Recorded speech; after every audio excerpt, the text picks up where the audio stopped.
right, everybody. Cinephile Mike is here, and I'm here with the writer and director of Awaiting the Lightning Bolt, an animated short premiering at the Tribeca Film Festival this year. I'm here with Marco Russo. Marco, thank you for taking the time to meet with me today. Oh, thank you for having me. So, the first question I love to ask when I do these is how does it feel to have your film as a part of the Tribeca Film Festival? Oh, that's amazing. I've been in few different festivals in Europe, but I was already in New York a couple of months ago for the International Children's Film Festival, and that was amazing. Being there again for the Tribeca is just a dream. I was contacted and I've been told that I was in this panel with Whoopi Goldberg and all the other animation films. It's just incredible. So, about the style. So, I've been a huge Aardman fan for so long. Ever since I was in high school, and my high school journalism teacher made us watch a Wallace and Gromit short to learn how to write film reviews. And Which so one? I noticed that you studied at the Aardman Academy, and I've always been fascinated by stop motion. I wish it was in my wheelhouse. It's not. I just get to Uh, enjoy it. What was the experience like studying there? Like, talk a little bit about what that was like.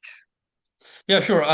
Being in Armani is incredible. I worked on this project in the very first building, the original building, because they have two different buildings. They make features films in another building, and Oh, they wow. keep working on series and commercials in their original building. That unfortunately, I think 10, 15 years ago, there was a massive fire and everything was destroyed. Like the puppets from Chica Run, the first one are not there anymore because they were destroyed, but they rebuilt it.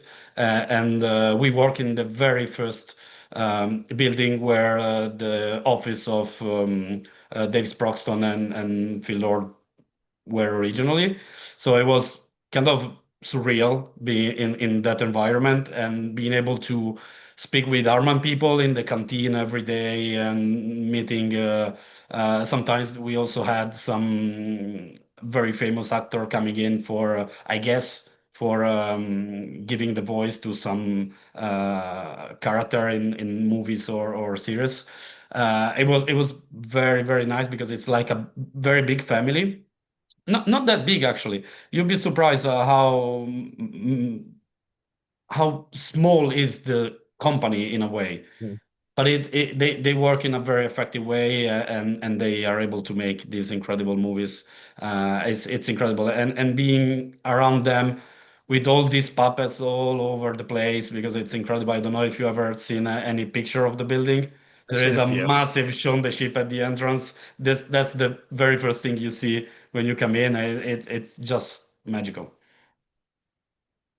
And so, what is it that inspired you to work in the medium of animation versus live action? Like, what is it that excites you about working in animations, particularly stop Okay. motion? Yeah, that's funny because I didn't have any experience in animation before going to Arman. I was in film school in Sweden, and my final project, the exam project, wasn't going very well. So I was kind of frustrated. So when I went home, I usually start watching animation film because they just make me feel in peace. Mhm. So I started thinking, oh, maybe that's what I need to do. So I started looking around for internship or whatever in animation companies. And I saw this little banner on the Arman website saying a new in-studio stop motion course in the Arman Academy. I didn't know about it before. So I thought, okay, why not? I cannot draw at all. So stop motion kind of makes sense. So I don't have to draw every time. Uh, so I applied with this story, and I was sure I couldn't get in because my lack of experience. But as they said, when I went there at the academy, they just loved the story and they took the bet of teaching me everything else. So I had to learn by doing very quickly because that wasn't a animation course. But they were amazing. Without the staff and all the tutors, I couldn't make this film. So I'm very grateful for that. How long did it take for you to make this film? Because of Brexit, we couldn't stay longer than 6 months in Bristol. So we started the course online for a month and a half, with the pre-production, talking about the story and all the things that can be done in remotely. And once there, it took 6 months kind of, to make it from building the puppets, building the set, decorating and animating. Animating, I think it took 2 months and a half, 3 months, and then post-production. But that was kind of quick because I was very late on schedule, so I had to do it in a couple of weeks. And so with the story, so I don't want to spoil too much. I don't like to spoil the films here, but you had this beautiful dedication at the end of the film, and I apologize. I learned how to speak Spanish as a kid in my Italian. I'm probably going to butcher this, but I'm going to try. Yeah, The end of the film, you had Papa questo fulmine per te. not bad, Thank not you. bad. Quite good, actually. Yeah, it's a dedication to my father. I lost my father 4 years, 5 years ago now. Wow. And this is the first time I felt comfortable dedicating one of my work to him. Because I usually kind of over critical over my work. So this is the first time I felt like, okay, now I want to do it. And I wanted to keep it in Italian because it's my thing. It's not about the film. So it's not translated. There are no subtitles also at the screenings because I really wanted to keep it for myself. If someone gets it, fair enough, and I'm very happy to talk about that. But I didn't want to make it part of the film because in Italy I realized that the people that could understand it were very emotional, but I wasn't sure if it was for the film or the dedication because they know my story. Outside Italy, I wanted to keep it this way just to be sure that the film has an ending that works. And then I'm very open to talk about the dedication.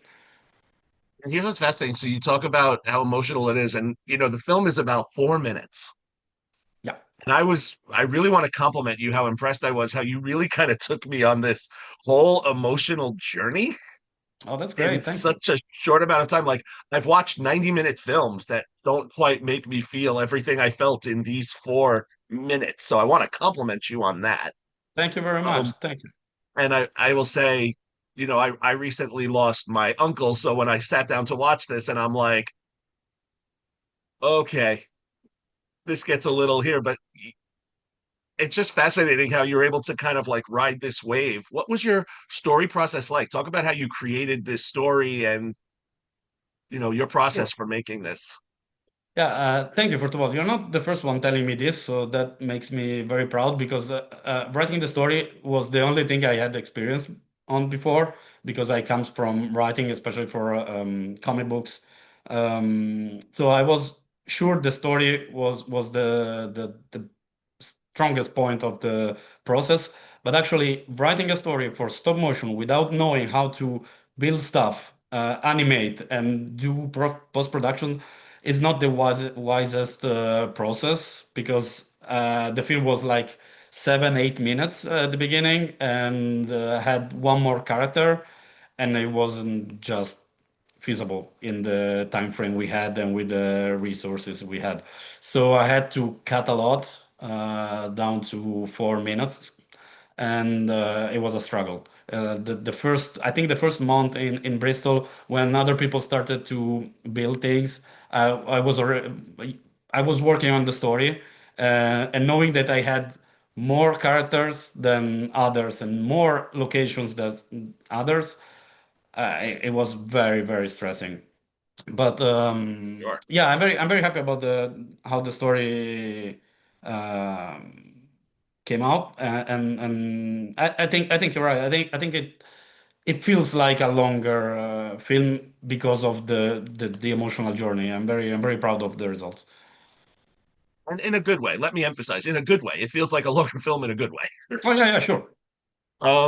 So you talked a little bit about how they were building. So what was the conversation like with your character design team? Like how did you decide the mediums that you wanted to use? You had some real materials, you had more like felt-based puppets, it seemed. Like what Yeah. inspired those medium choices? What were those conversations like?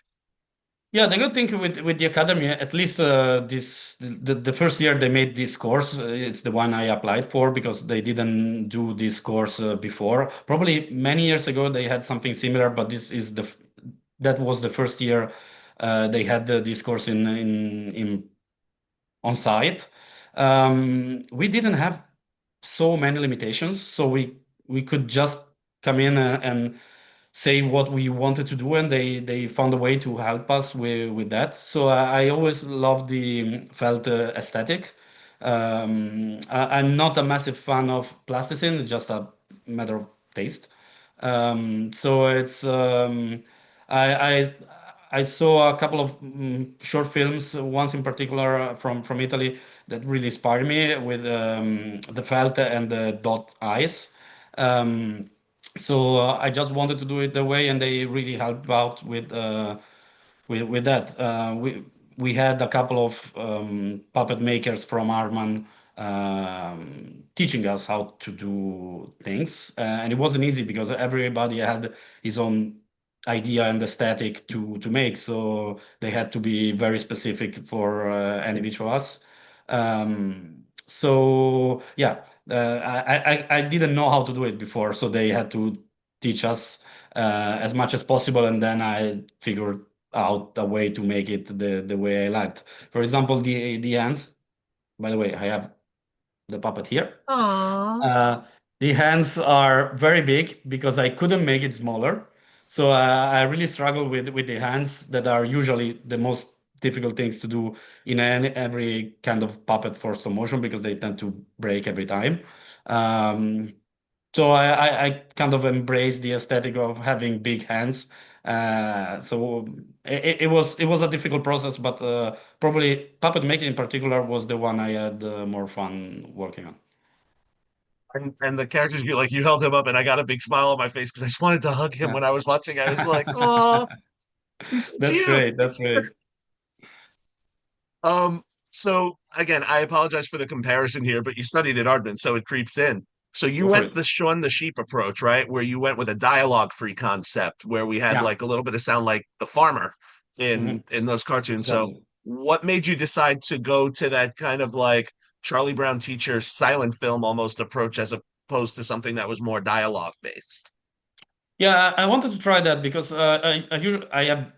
I love writing dialogue, but I knew I would have struggled with English and try my English got very much better after 6 months in England.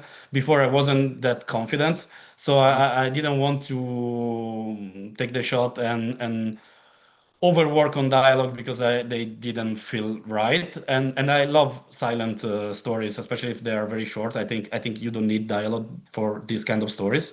Probably it's even better without them.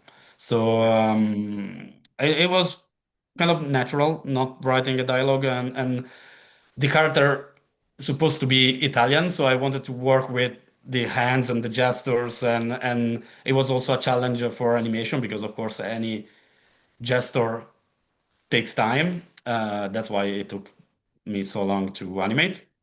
Um, but I think coming from Italy, it feels completely normal to speak through gestures and not through words. So I just had a lot of fun trying to find a way to make it work.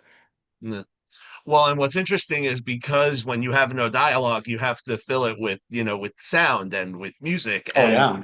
this score was the perfect underscoring. I felt like the story and the score were so perfectly in sync. How did you work? So your composer, Matt Loveridge, what were your conversations like? How did you decide on how to move the music? Yeah, Matt was one of our tutors in Armana. He came in talking about how to make a score. I think at the end I was the only one that asked him to make the music and the score for my film. And it was amazing. I always struggled with music, honestly, also for my live actions, my live action projects. I don't know why. I just find it difficult to talk about music. But Matt was amazing, and you could really see that he's a professional. He works on different Aardman series, um, and he was able to make me completely comfortable talking about emotions instead of the music. And he found a Mhm. way to make it work through the keyboard and the instruments. We went through a couple of passes before finding the right one. I remember the opening shot to me, it was great, but it sounded more like kind of an investigation movie, like a bit more like I don't want to say a crime story, but more like a funny investigator starting taking things around the table and finding, I don't know. Um, so I told him, and if the second time he found the perfect score, and it was just great. I Yeah. love working with people that know what they are doing, and music and sound design were the and color grading were the three things that we didn't make ourselves.